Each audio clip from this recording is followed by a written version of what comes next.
बच्चों लोग आज की क्लास में हम लोग सीखेंगे कि हम लोग किसी भी मॉलिक्यूलर आयन में एटम का हाइब्रिडेशन कैसे फाइंड करते हैं। ठीक है, यानी किसी भी एटम का हाइब्रिडेशन जब वो मॉलिक्यूलर आयन फॉर्म करेगा तो उसमें उसे कैसे निकाला जाता है, हाउ टू फाइंड हाइब्रिडेशन। ठीक है, हाउ टू फाइंड हाइब्रिडाइजेशन। ठीक है, तो ध्यान देना, कभी कभी लोगों को लगता है कि हाइब्रिडेशन हमेशा होता है, ये मिस कॉन्सेप्ट है। ठीक है, तो इट इज नॉट नेसेसरी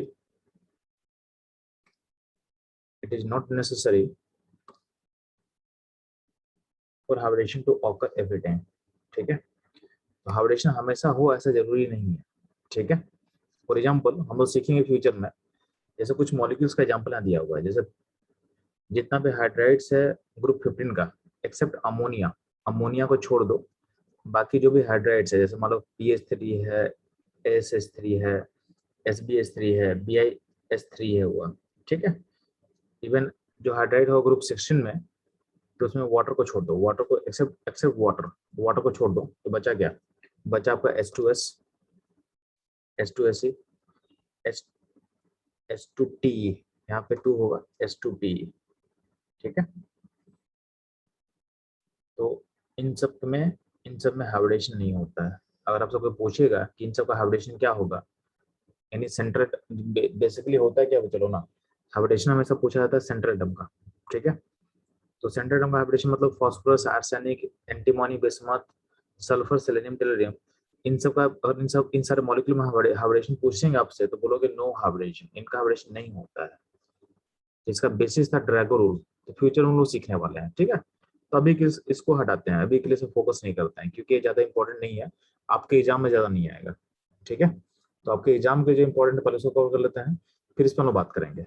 तो ये एग्जाम्पल मैं इसलिए दे रहा हूँ ताकि आपको पता होना चाहिए कि हाइब्रिडेशन हमेशा हो जरूरी नहीं है।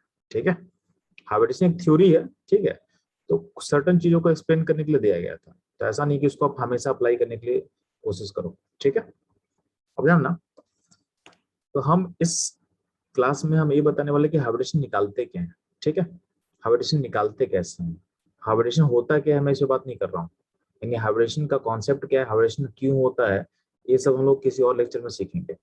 आज के लेक्चर का अपना फोकस रहेगा कि how to find hybridisation, how to find hybridisation. ठीक है, तो ध्यान देना, जो हाइब्रिडेशन होता है किसी एटम का होता है। ठीक है, हाइब्रिडेशन कभी भी मॉलिक्यूल का नहीं होता है, याद रखना। तो हाइब्रिडेशन हमेशा किसी एटम का होता है। ठीक है, अब हाइब्रिडेशन निकालने का दो तरीका होता है, एक होता है मैथमेटिकल अप्रोच, एक होता है मैथमेटिकल अप्रोच, और एक होता है स्ट्रक्चर अप्रोच, एक होता है स्ट्रक्चरल अप्रोच। बात समझ में आया? तो दोनों अप्रोच में बेटर क्या होगा, तो बेटर होता है स्ट्रक्चर अप्रोच, ये होता है बेस्ट अप्रोच। ठीक है, इस अप्रोच से होता क्या है, you can find hybridisation of all atom, जो भी आपको पता चलेगा सब आप निकाल लोगे।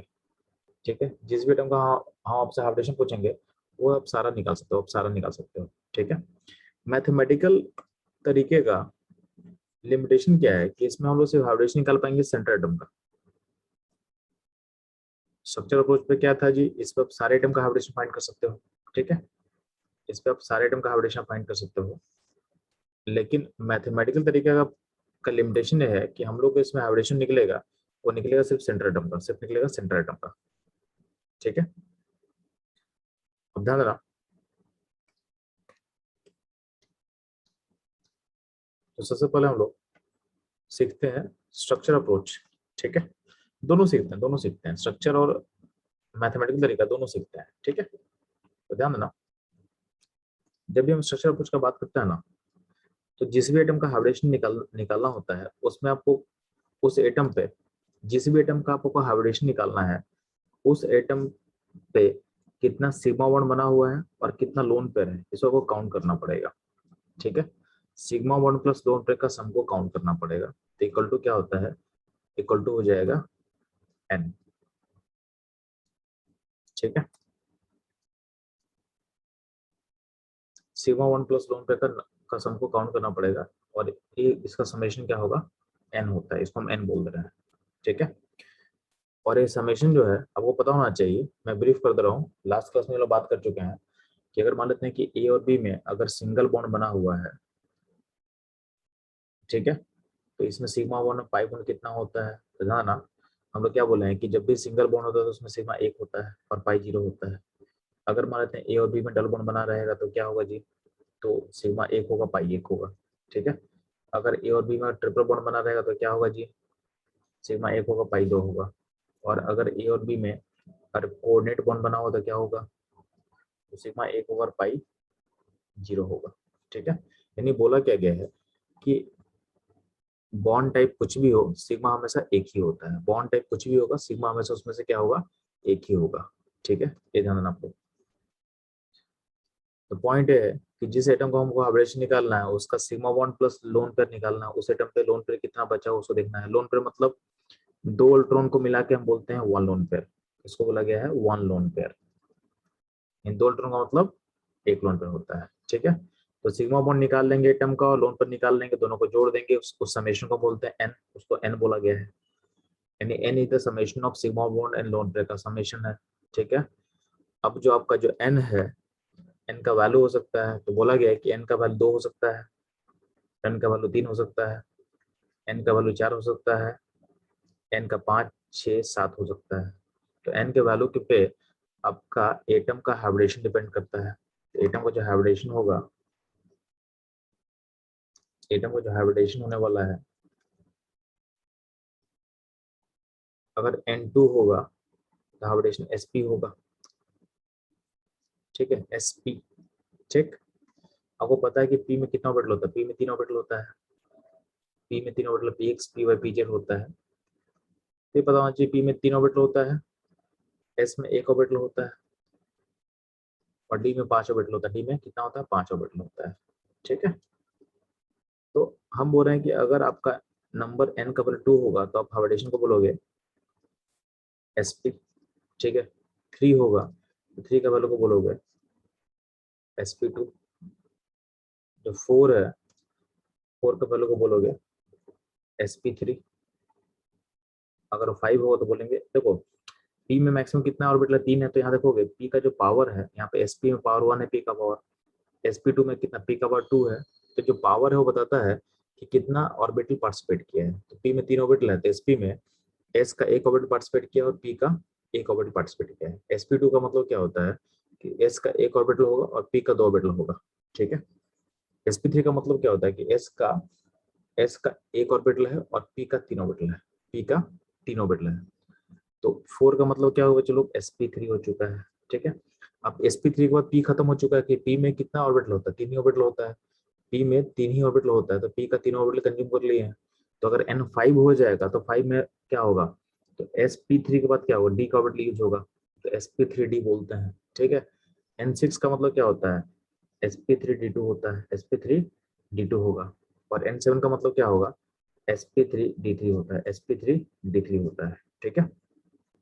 तो आपका अगर हम n चेंज करेंगे तो हाइब्रिडेशन भी चेंज होगा, ये आपको याद कर लेना है।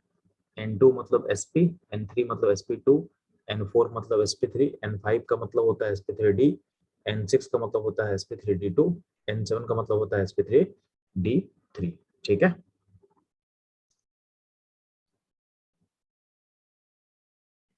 तो बच्चों लोग ध्यान देना, नेक्स्ट हमारा फोकस रहेगा, आप लोग को स्ट्रक्चर अप्रोच समझ में आ चुका है कि कैसे आपको n पता करना है, उससे हाइब्रिडेशन कैसे लिंक होगा समझ में आ चुका है। इसका एग्जाम्पल भी ध्यान देना, एक एग्जाम्पल भी लेते हैं। जैसे मान लीजिए कि आपको बोला जाएगा CO2 में, CO2 के फिगर में कार्बन का हाइब्रिडेशन कैसे निकालेंगे। तो पहला काम करना क्या करना, आप फिगर बना लेना। तो CO2 का फिगर ऐसा होता है, आपको कार्बन का हाइब्रिडेशन पता करना है तो आपको निकालना है कार्बन पे कितना सिग्मा बॉन्ड है। इसका सिग्मा बॉन्ड कितना है जी, 2 है। इस पर लोन पे कितना है, तो लोन पे 0 है, यानी कोई इलेक्ट्रॉन से बचा नहीं है। तो दोनों का सम कितना होगा, तो दोनों का सम होगा आपके पास, ये हो जाएगा, दोनों का सम हो जाएगा 2। और 2 का मतलब हाइब्रिडेशन क्या होता है, sp, यानी CO2 मॉलिक्यूल में जो कार्बन है उसका हाइब्रिडेशन क्या होगा, sp होगा, क्या होगा, sp हाइब्रिडेशन होगा, ठीक है। अगर हमसे पूछा जाएगा कि XCO2F2 में what is the hybridisation of Xe, ठीक है। तो पहला काम क्या क्या करेंगे, अब फिगर को बनाएंगे। Xe नोबल गैस होता है, नोबल गैस के वैलेंस में कितना इलेक्ट्रॉन होगा, 8 इलेक्ट्रॉन होता है, और हमको फ्लोरीन के ऑर्बिट को पूरा करने के लिए सिंगल बॉन्ड बनाने की जरूरत है, तो हम सिंगल बॉन्ड बनाएंगे। तो यहाँ पे F के साथ सिंगल बॉन्ड बन गया, ठीक है, और O के साथ बनेगा डबल बॉन्ड। इस पूरे प्रोसेस में कितना इलेक्ट्रॉन कंज्यूम हो जाएगा Xc का, तो 6 इलेक्ट्रॉन कंज्यूम हो चुका है। तो Xc के ऊपर कितना इलेक्ट्रॉन बचेगा, तो बचेगा 2 इलेक्ट्रॉन, यानी एक हो गया लोन पेयर Xc के ऊपर। अब इस फिगर में देखोगे तो Xc का सिग्मा बॉन्ड कितना है जी, तो Xc का सिग्मा बॉन्ड ध्यान देना, तो सिग्मा बॉन्ड है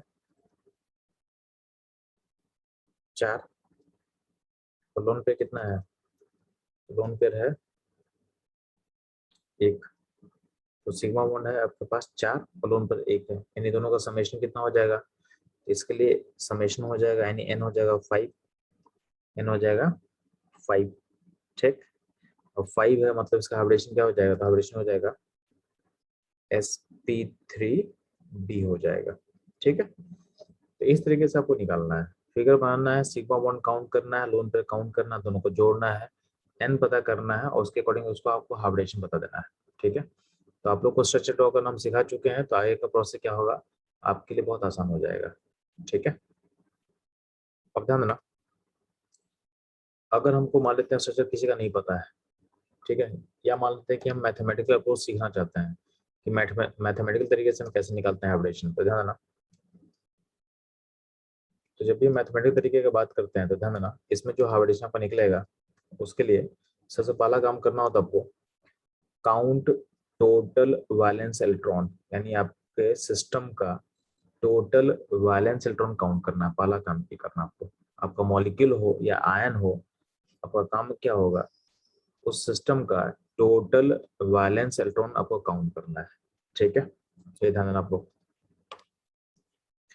अब क्या करना, जब भी आप टोटल वैलेंस इलेक्ट्रॉन काउंट करते हो तो कभी कभी क्या होता है, आपके सिस्टम पे चार्ज होता है, जैसे मान ले कि आपके पास NO प्लस आ गया, तो कभी कभी सिस्टम पे चार्ज प्लस होगा, ठीक है, कभी कभी होगा अमोनियम प्लस होगा, और कभी कभी सिस्टम में माइनस चार्ज होता है, कभी कभी सिस्टम माइनस चार्ज होता है, फॉर एग्जाम्पल कार्बोनेट है, तो कार्बन आयन में -2 चार्ज होता है, सल्फेट है -2 चार्ज होता है, ठीक है, NO2 माइनस होगा,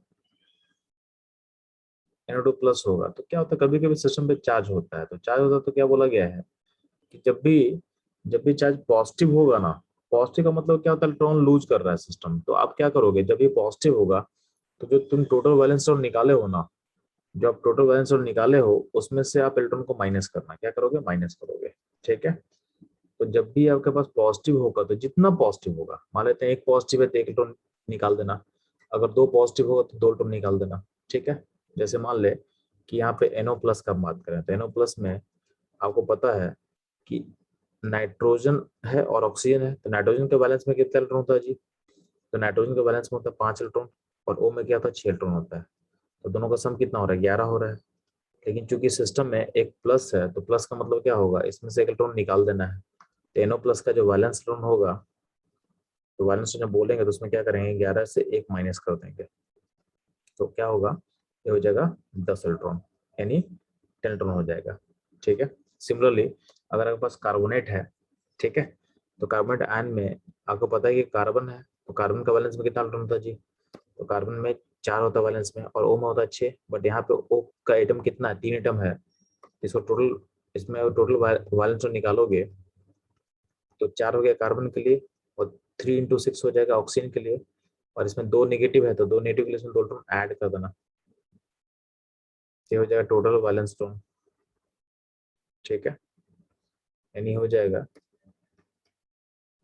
कितना हो जाएगा टोटल, तो हो जाएगा 24 हो जाएगा, ठीक है। तो ऐसे सोचना आपको, अगर चार्ज रहेगा तो वैलेंस जो भी निकाले हो उसमें चार्ज के अकॉर्डिंग क्या होगा, इलेक्ट्रॉन या तो ऐड करना अगर चार्ज नेगेटिव होगा, और अगर चार्ज पॉजिटिव है तो इलेक्ट्रॉन को उसमें रिमूव कर देना, ठीक है। यानी सारा प्रोसेस करने के बाद जो इलेक्ट्रॉन होगा उसको बोल रहे हैं टोटल वैलेंस इलेक्ट्रॉन, ठीक है। अब इस टोटल वैलेंस इलेक्ट्रॉन पे क्या होता है, कुछ कंडीशन अप्लाई करना है, यहाँ पे 3 बाउंड्री कंडीशन में लगा रहा हूँ, 3 कंडीशन में लगा रहा हूँ आपके लिए, कि आपका जो टोटल वैलेंस इलेक्ट्रॉन है या तो 8 से कम होगा या तो बराबर होगा, ये पहला कंडीशन मेरा, ठीक है, या तो क्या होगा, ये 8 से बड़ा होगा यानी ग्रेटर देन 8 होगा, and less than equal to 56 होगा, ठीक है, ये सेकंड कंडीशन है। ठीक है, पहला बोल रहा है क्या, या तो ये 8 से कम होगा या 8 के बराबर होगा, या फिर ये 8 से बड़ा होगा, या n56 से छोटा होगा, या तो उसके इक्वल होगा, या फिर आपका टोटल वैलेंस स्टोन 56 से बड़ा होगा। ठीक है, तो 3 कंडीशन में डिवाइड करें इसको हम। तो ध्यान ना, अगर आपका टोटल वैलेंस स्टोन अगर 8 से छोटा होता है या उसके बराबर होता है, तो उस केस में इसको डिवाइड करना आपको 2 से, divide by 2, divide by 2, divide by 2। जब भी ये 8 या 8 से छोटा होगा तो उसमें डिवाइड करना 2 से। ठीक है, जब भी ये 8 से बड़ा होगा और 56 से छोटा है उसके बराबर होगा, तो आपको डिवाइड करना है 8 से, आपको डिवाइड करना है 8 से। ठीक है, और जब भी आपको टोटल बैलेंस स्टोन 56 से बड़ा होगा तो उसमें डिवीजन करना आपको 16 से, आपको डिवाइड करना है 16 से। ठीक है, तो 3 केस में आपको बता रहा हूँ। डिवाइड बाई 2 जब टीवी का वैल्यू होगा less than equal to 8, divide by 8 जब टीवी का वैल्यू होगा greater than 8 and less than equal to 56, and जब टीवी का वैल्यू 56 से बड़ा होगा तो डिवाइड बाई 16, डिवाइड बाई 16। ठीक है, ये आपको ध्यान देना है। ठीक है, अब ध्यान देना, अब जब भी आपको डिवीजन करते हो ना, तो आपका हर डिवीजन में कुछ ना कुछ क्वोशेंट होता है, कुछ ना कुछ रिमाइंडर होता है। फॉर एग्जाम्पल मान लेते हैं कि अगर मैं डिवाइड कर रहा हूँ 34 को 8 से, तो यहाँ पे क्या होगा, 8 4 जा 32, तो 4 हो गया क्वोशेंट मेरा, 4 हो गया क्वोशेंट, और यहाँ पे 2 क्या होगा, रिमाइंडर हो जाएगा। तो मैं बोल रहा हूँ कि जब भी कोई डिवीजन परफॉर्म करोगे तो कुछ ना कुछ क्वोशेंट होगा और कुछ ना कुछ रिमाइंडर होगा, कुछ ना कुछ रिमाइंडर होगा। तो जनरली क्या होता है ना, आपका यहाँ पे एक n नंबर में डिफाइन कर रहा हूँ, n, तो n को बोला गया है, n बेसिकली होता है q, q मतलब क्वोशेंट, और r, r मतलब रिमाइंडर। तो डिवीजन के बाद क्या होगा, क्वोशेंट होगा और रिमाइंडर बचेगा आपके पास। तो आप क्या करोगे, यहाँ पे मैं एक n नंबर डिफाइन कर रहा हूँ, n, n का मतलब क्या है कि quotient plus remainder by 2, quotient plus remainder by 2। ठीक है, तो ये हो गया आपके लिए n, n का वैल्यू है क्वोशेंट प्लस रिमाइंडर बाई 2। ठीक है, तो क्वोशेंट ध्यान देना, जनरली होता है क्या ना, जनरली क्या होता है, जो क्वोशेंट रिप्रेजेंट करता है सिग्मा बॉन्ड को, और जो रिमाइंडर बाई 2 है वो रिप्रेजेंट करता है लोन पेयर को, यानी रिमाइंडर बाई 2 मतलब लोन पेयर। जनरली ऐसा होता है, जनरली कभी कभी इसका वायलेशन हो सकता है। तो जनरली क्या होगा, जो क्वोशेंट होता है बताता है सिग्मा बॉन्ड के बारे में, और रिमाइंडर बाई 2 जो होता है बताता है लोन पेयर के बारे में। ठीक है, जनरली ये हमेशा ऐसा ट्रू होगा जरूरी नहीं है। ठीक है, तो यहाँ पे हमने एक एन नंबर डिफाइन कर दिए, तो 1 से आपको एन मिल जाएगा। तो ध्यान देना, तो अगर आपको एन मिल चुका है तो फिर से वही काम होगा, सेम एन है ना, यहाँ जो एन है सेम एन है, तो अगर यहाँ से जो एन निकलेगा, तो एन का वैल्यू अगर 2 मान लेते हैं, तो अगर एन मान लेते हैं एन है, और हाइब्रिडेशन का बात कर रहे हैं, बात कर रहे हैं हाइब्रिडेशन का, बहुत सिंपल सा तरीका है कि अगर एन का वैल्यू अगर 2 होगा ना, तो हाइब्रिडेशन क्या बोलोगे, एसपी बोल दोगे। n3 होगा, sp2 बोल दोगे। n4 होगा, sp3 बोल देंगे। n5 होगा, sp3 बोल देंगे। n6 होगा, sp3d2 बोल देंगे। यानी सेम ही चीज है सारा। n7 होगा, बोल देंगे sp3d3। ठीक है, ये ध्यान रखना। अब ध्यान रखना, कहीं कहीं जो बोल रहे हैं कि क्वेश्चन का मतलब होता है सिग्मा बॉन्ड, और रिमाइंडर बाई 2 का मतलब होता है लोन पेयर। तो इसको मैं प्रूफ कर दे रहा हूँ, फॉर एग्जाम्पल ध्यान रखना, जैसे मान लो SO2 है, तो SO2 में आप देखोगे तो आपका इसका फिगर क्या होता है, फिगर ऐसा कुछ होता है। तो SO2 में ध्यान रखना, तो S के ऊपर एक लोन पे बचता है, तो SO2 फिगर में सिग्मा बॉन्ड कितना है, 2 है, और लोन पे कितना है, 1 है। बात समझ में आया? अगर मान लेते हैं इसका हम इलेक्ट्रॉन काउंट करते हैं, तो इसका इसका टीवी कितना होगा, टोटल वैलेंस इलेक्ट्रॉन कितना होगा जी, तो एस में था 6, और प्लस ओ में भी 6 होता है, तो ओ का 2 एटम है, तो ओ में क्या होगा, 2 × 6, तो टोटल इलेक्ट्रॉन कितना को दिख रहा है, 18। कितना दिख रहा है, 18। 18 को डिवाइड कैसे करेंगे जी, डिवाइड करेंगे 8 से, तो 8 से डिवाइड करेंगे तो क्वोशेंट कितना आएगा, तो क्वोशेंट आएगा 2, और रिमाइंडर आएगा 2। तो रिमाइंडर जो 2 है उसको डिवाइड कैसे करोगे जी आप, तो डिवाइड करेंगे हम लोग उसको 2 से डिवाइड करेंगे, अल्टीमेटली क्या हो रहा है, अल्टीमेटली कोसेंट हो गया 2 और रिमाइंडर बाई 2 हो गया 1। तो ये कहीं ना कहीं बता रहा है 2 हो गया सिग्मा बॉन्ड और 1 हो गया लोन पेयर। यानी आप डिवीजन रूल से भी निकाल सकते हो कि SO2 मॉलिक्यूल में जो सल्फर है यानी जो सेंट्रल एटम है उसका सिग्मा बॉन्ड होगा 2 और लोन पेयर क्या होगा 1। ये आप इधर से भी आप निकाल सकते हो, आप इधर से भी आप निकाल सकते हो। ठीक है, ये आप इधर से भी निकाल सकते हो। ठीक है, बट ये क्या है, कभी कभी ये चीज होता नहीं है, कभी कभी इसका वायलेशन होता है। फॉर एग्जाम्पल वही बताते हैं आपको, जैसे वाटर मान लेते हैं, वाटर। तो वाटर जब देखोगे तो वाटर में अगर आप फिगर बनाओगे तो इसमें दिखेगा, तो वाटर में 2 बॉन्ड है सिग्मा और है 2 लोन पेयर है ओ पे, यानी इसमें सिग्मा बॉन्ड 2 होगा और लोन पेयर 2 होगा। अब देखते हैं कि डिवीजन रूल से आता है कि नहीं आता है, तो चेक कर लेते हैं। तो वाटर में टोटल वैलेंस स्टोन का वैल्यू कितना होगा, तो ओ का 6 होगा और 2 हाइड्रोजन है तो 2 इंटू 1 कर देंगे हम लोग, तो ये आ जाएगा 8। जब भी टोटल वैलेंस स्टोन अगर आपका 8 आता है तो हम डिवाइड कैसे करेंगे, डिवाइड करते हैं हम लोग 2 से, तो 2 से डिवाइड करेंगे तो इसका जो n होगा यानी क्वोशेंट कितना है, क्वोशेंट 4 आएगा और रिमाइंडर कितना आएगा, रिमाइंडर 0 आएगा, तो 0/2। तो इस लॉजिक पे जाएंगे तो इसका मतलब क्या है कि वाटर में 4 होगा सिग्मा बॉन्ड और 0 होगा लोन पेयर।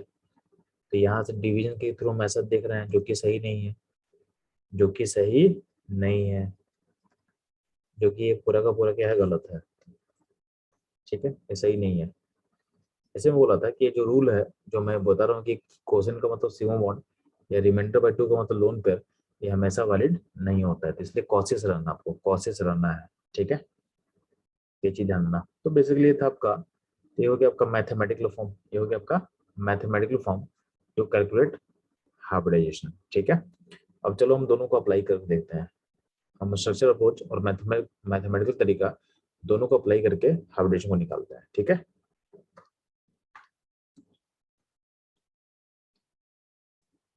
तो जो वाटर का एग्जांपल मैं दिया था वो वाटर का एग्जांपल में बताया हुआ है कि इस केस में जो है रूल वॉलेट हो रहा है। ठीक है,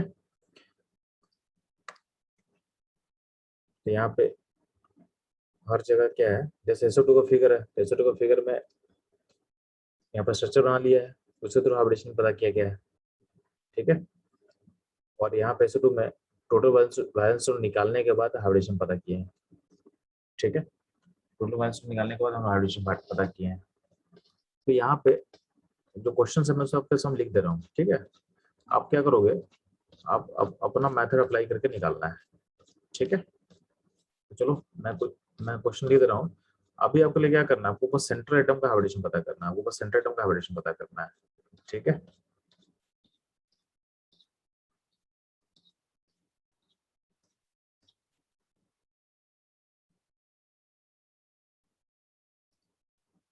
चलो मैं क्वेश्चन लिख रहा हूँ, आप ध्यान सुनना।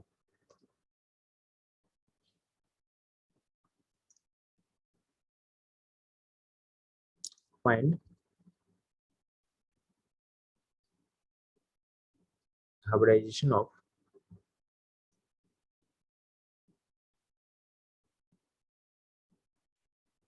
Central atom. ठीक है, ऑफ फॉलोइंग मॉलिक्यूल और आयन और आयन। ठीक है, ध्यान देना। तो आपको पता करना CO2, ऑल दिस हम निकाल चुके हैं, फिर आप निकालोगे SO2, SO3, CH4। ठीक है, COCl2, H2CO3,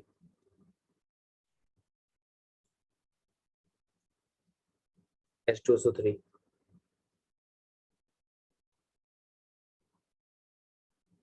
H2SO4, HClO, HClO2, HClO3, HClO4,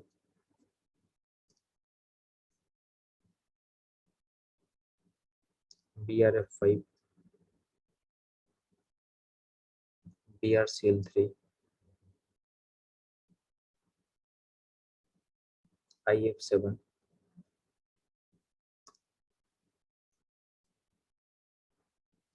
XCO3, XCO4,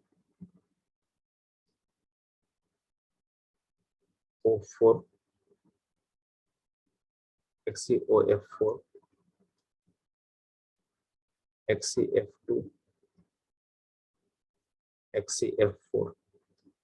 ठीक है, इसके अलावा क्या निकाल सकते हैं लोग? तो सल्फेट आयन में निकालना है,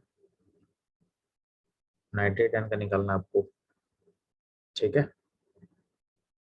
तो निकालना है NO+ का, आपको निकालना है NO2- का। ठीक है, और आपको निकालना है CrO4- का।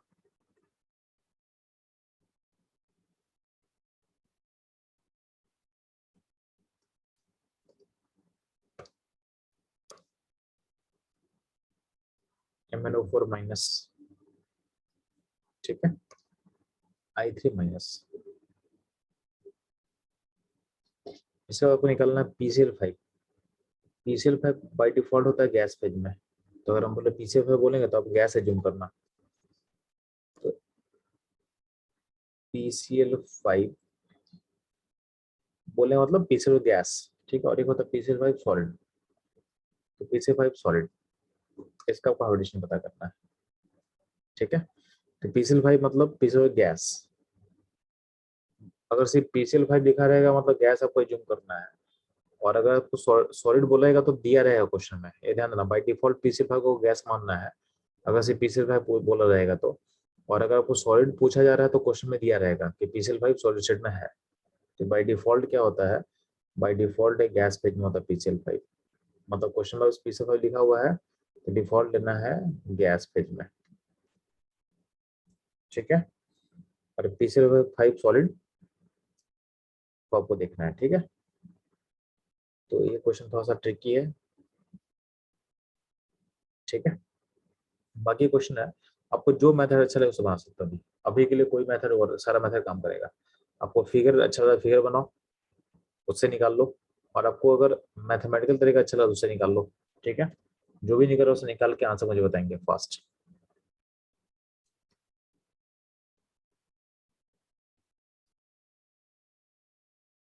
कुछ ध्यान देना, क्वेश्चन मैं सॉल्व कर रहा हूँ, आपको ध्यान से देखना कि आपका आंसर सही है कि नहीं है। ठीक है, तो CO2 ध्यान देना, CO2 में क्या करेंगे, C और O2 का फिगर बना लेंगे। तो वो दिख रहा होगा, C में 2 सिग्मा है, क्लोन पर 0 है, यानी C का जो हाइब्रिडेशन होगा होगा sp होगा। ठीक है, SO2 में क्या होगा, SO2 को फिर ड्रॉ कर ले, फिगर ऐसा होता है, एस पे आपको दिख रहा होगा 2 सिग्मा है, एक लोन पर है, यानी एस का हाइब्रिडेशन क्या हो जाएगा, ये हो जाएगा sp2 हो जाएगा। क्या हो जाएगा, sp2 हो जाएगा। ठीक, अगर आपको इसमें डिवीजन रूल अप्लाई करना तो भी कर सकते हैं हम लोग। ठीक है, मैं आपको SO3 में दिखाता हूँ, SO3 में डिवीजन रूल से कैसे बनेगा।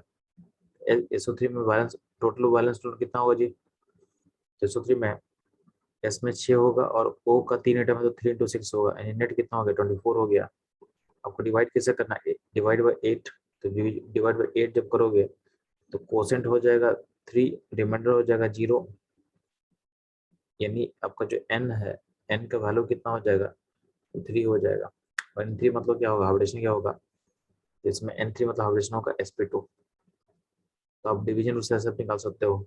ठीक है, इसका आप फिगर भी ड्रॉ कर सकते हो, तो फिगर ड्रॉ करो तो आपका 3 सिग्मा 1 है, लोन पर 0 होगा, यानी इसका जो हाइब्रिडेशन होगा इसका ये हो जाएगा sp2 हो जाएगा। ठीक है, ये ध्यान देना आप लोग।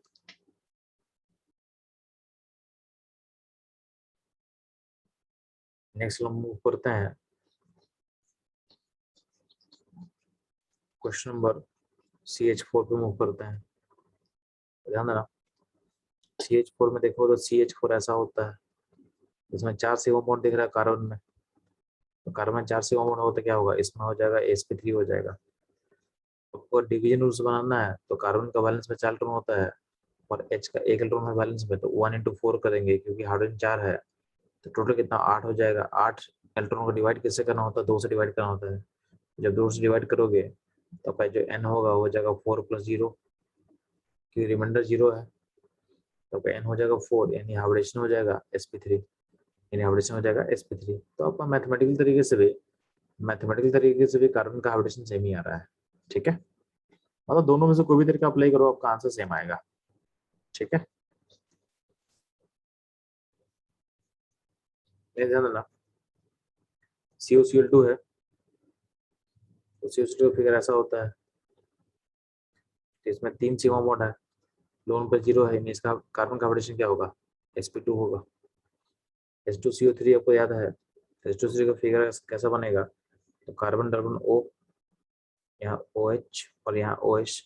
मुझे निकालना है किसका हाइब्रिडेशन, मुझे निकालना है आपका कार्बन का, तो कार्बन में 3 सिग्मा है, लोन पर 0 है, यानी होगा इसका sp2, क्या होगा sp2।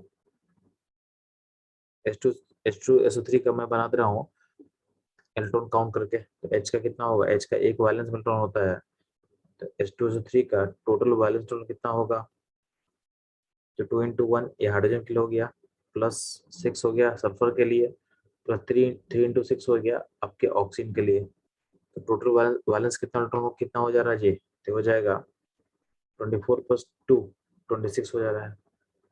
26 को डिवाइड किससे करना होता है जी, जब भी TV20, जब भी टोटल वैलेंस का जो वैल्यू है अगर 8 से ज्यादा होता है तो डिवाइड करते हैं 8 से, तो इसको जब 8 से आप डिवाइड करोगे तो जो n होगा, n क्या होगा, कोसेंट 3 होगा, और रिमाइंडर 2 होगा, तो 2/2 कितना होगा, ये वैल्यू हो जाएगा 3 + 1, यानी 4 हो जाएगा। यानी इस केस में H2SO3 में सल्फर का जो हाइब्रिडेशन होगा वो हो जाएगा sp3, क्योंकि इसमें n जो है वो कितना निकल कर रहा है, वो 4 निकल कर रहा है। क्या हो रहा है, ये 4 निकल कर रहा है। ठीक है, नेक्स्ट क्वेश्चन में मूव करते हैं हम लोग H2SO4 पे। H2SO4 का मैं फिगर ड्रॉ करता हूँ आपके लिए। तो H2SO फिगर ऐसा होता है, तो अगर हमको सल्फर का निकालना है हाइब्रिडेशन, तो सल्फर का देख रहा है मेरे को कि 4 सिग्मा बॉन्ड बना हुआ है और सल्फर का लोन पे क्या है, 0 है, तो H2SO4 में सल्फर का हो जाएगा sp3 हो जाएगा। ठीक है, HCl का फिगर मैं ड्रॉ कर रहा हूँ, तो इसमें सील सेंटर एटम होगा, तो सील सेंटर एटम होगा, तो उसमें ध्यान देना Cl पे 3 लोन पे दिख रहा है मेरे को, और 1 सिग्मा बॉन्ड है, यानी क्या हो जाएगा, इसका n हो जाएगा 4, यानी हाइब्रिडेशन हो जाएगा इसका sp3 हो जाएगा। नेक्स्ट आप लोग बाकी तो ट्राई करना, मैं HCl4 का मैं बना दे रहा हूँ, इसमें मैंने काउंटिंग कर लेता हूँ। ठीक है, मैं इलेक्ट्रॉन को काउंट कर लेता हूँ, इसका मैं टीवी निकाल लेता हूँ, टोटल वैलेंस इलेक्ट्रॉन में निकाल लेता हूँ। ठीक है, जब टीवी में निकाल लूंगा तो हाइड्रोजन का 1 होगा, क्लोरीन के लिए 7 होगा, और O के लिए 6 into 4 हो जाएगा, यानी क्या हो जाएगा, ये हो जाएगा टोटल कितना हो जाएगा, तो हो जाएगा टोटल 32। 32 में डिवाइड कैसे करेंगे, तो चूंकि ए 8 से ज्यादा है, तो अगर टोटल वैलेंस अगर 8 से ज्यादा होता तो डिवाइड करते हैं 8 से, तो डिवाइड बाई 8 हो जाएगा। तो एन नंबर क्या है, तो एन नंबर है कोसेंट प्लस रिमाइंडर, कोसेंट होगा 4, रिमाइंडर होगा 0, तो अल्टीमेटली वैल्यू कितना 4 हो जाएगा, तो यानी हाइब्रिडेशन क्या हो जाएगा, तो हाइब्रिडेशन हो जाएगा HCl4 में सेंटर एटम होगा क्लोरीन, इसका हाइब्रिडेशन हो जाएगा sp3 हो जाएगा। क्या हो जाएगा, sp3 हो जाएगा। ठीक है, तो आपको जो भी तरीका आसान लगे उसको अप्लाई कर देना है। अगर आपको मैथमेटिकल तरीका आसान लगता है उसको अप्लाई कर दो, आपको फिगर बना के अगर अच्छा लगता है तो उसको आप अप्लाई कर सकते हो, क्योंकि दोनों तरीका आपको अच्छे से आता है। इवन आपको स्ट्रक्चर ड्रॉ करना मैं सिखा चुका हूँ, तो भी आपको आसान लग रहा होगा। ठीक है, इवन आप बहुत लोगों को जो स्ट्रक्चर बना के ड्रॉ में कर रहा हूँ वो ज़्यादा आसान लग रहा होगा, क्योंकि मैथमेटिकल कैलकुलेशन करने का आपको नीड उसमें नहीं पड़ रहा है। ठीक है, और ज़्यादा बेटर हमेशा तरीका होता है फिगर को बना के ड्रॉ निकालना, क्योंकि इसको एक्सेप्शन नहीं होता है। मैथमेटिकल तरीके का फ्यूचर में एक्सेप्शन दिखेगा आपको, बट आपको जो स्ट्रक्चर का अप्रोच है उसमें एक्सेप्शन नहीं आता है। ठीक है, ये ध्यान रखना आप लोगों को।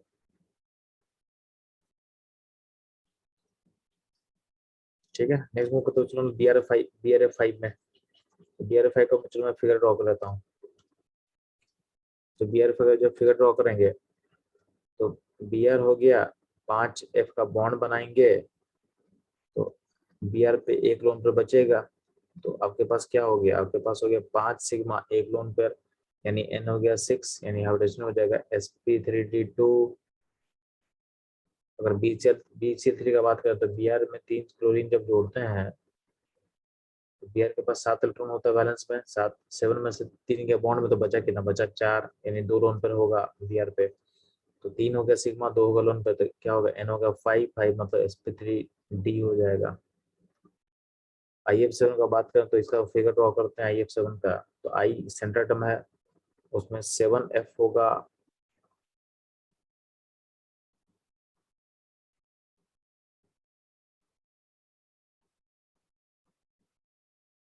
उसमें 7F होगा, ये हो जाएगा आपका IF7। तो 7F मतलब क्या हो जाएगा, इसका ऑपरेशन हो जाएगा sp3d3, ठीक है, sp3d3, ठीक।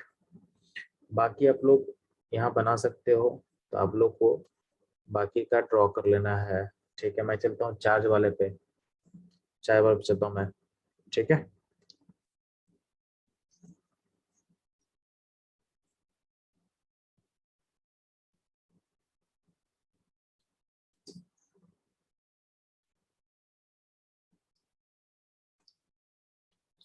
तो चाय वाले में ध्यान देना, SO4 - 2 का कैसे निकालेंगे, तो चलो मैं क्या करता हूँ कि चार्ज में कभी कभी आपको फिगर ड्रॉ करने में टाइम लग सकता है, जैसे मैं SMS का बना के आपको दिखा चुका हूँ, ये कैसा होगा, तो ऐसा होगा।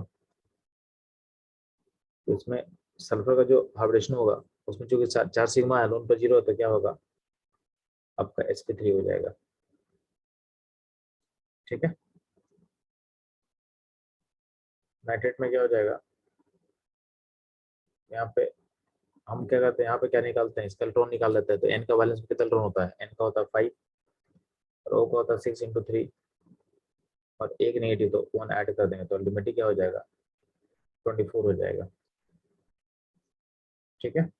24 हो जाएगा, तो इसको डिवाइड कैसे करेंगे, डिवाइड करेंगे 8 से, डिवाइड करेंगे 8 से, डिवाइड करते क्या होगा, ये 3 होगा, ठीक है। तो 3 हो गया और रिमाइंडर 0 हो गया, तो इसमें N का ऑपरेशन कितना हो जाएगा जी, तो हो जाएगा sp2 हो जाएगा, क्या हो जाएगा sp2 हो जाएगा।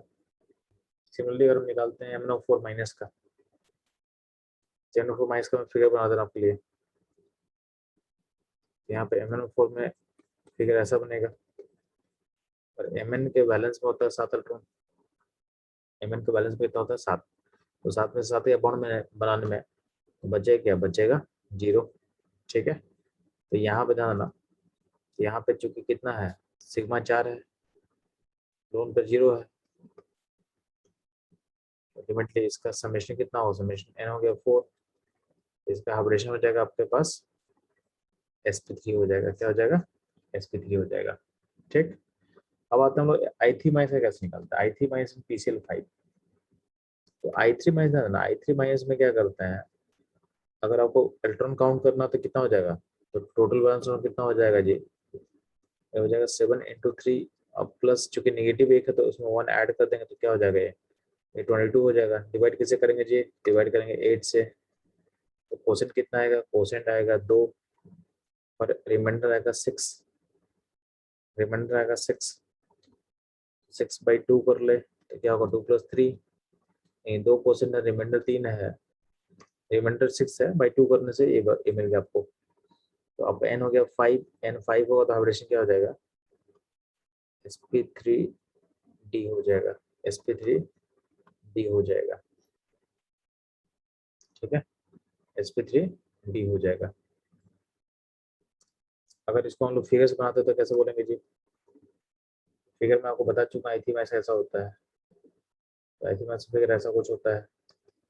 बात करें सेंटर टर्म का, तो आप सेंटर टर्म फोकस करोगे तो सेंटर टर्म पे कितना सिग्मा बॉन्ड दिख रहा है आपको सेंटर टर्म पे, तो सेंटर जो सेंट्रल आई है उससे सिग्मा 2 है, उसे लोन पे कितना दिख रहा है आपको 3 दिख रहा है, तो समेशन कितना होगा 5 होगा, 5 का मतलब क्या होगा, हाइब्रिडेशन होगा sp3d होगा, sp3d होगा, ठीक है। बच्चों लोग PCl5 तो निकालना आसान है, PCl5 जब आप बनाओगे तो PCl गैस स्टेट में क्या होता है, अगर आप इलेक्ट्रॉन काउंट करते हो तो P का 5 होगा और Cl का 7 × 5, तो हो जाएगा 40, 40 को डिवाइड कैसे करेंगे जी, तो 8 से डिवाइड करेंगे तो एक हो जाएगा, क्वोशंट होगा 5, रिमाइंडर हो गया 0। तो आपका जो n नंबर है, n नंबर हो जाएगा 5। 5 मतलब हार्डेशन होगा sp3d। और अगर आप फिगर बनाते हो तो p के साथ 5 सील को जोड़ दो, ठीक है। तो इसमें सिग्मा हो गया 5 और लोन पर हो गया 0, यानी आपका n हो गया 5। हाइब्रिडेशन क्या होगा, sp3d होगा। ये हो गया फॉस्फोरस का हाइब्रिडेशन दोनों केस में, ठीक है। तो ऐसे निकाल सकता हूँ sp3d। अब ध्यान ना, अगर होता है PCl5 का सॉलिड स्टेट, PCl5 का सॉलिड स्टेट, तो उसमें आपको बताया जा चुका है कि PCl5 का सॉलिड स्टेट में ये जो मॉलिक्यूल है वो PCl5 PCl6 माइनस, ठीक है, इसको मैं ऐसे लिख दे रहा हूँ, ये आयनिक होता है और इसे बात कर चुके हैं, तो होता है PCl4 plus and PCl6 minus का फॉर्म एग्जिस्ट करता है।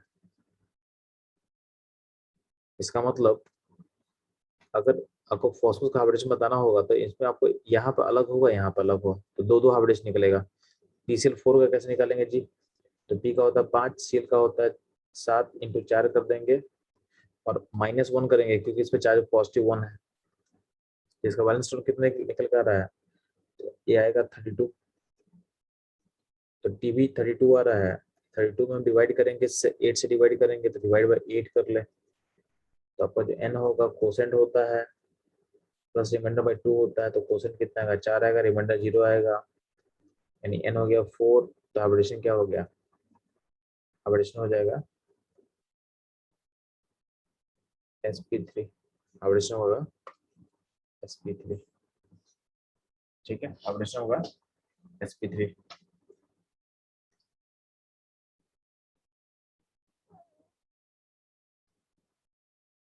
ठीक है, हाइब्रिडेशन होगा sp3।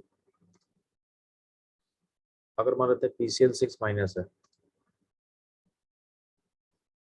तो PCl6 माइनस में ध्यान देना,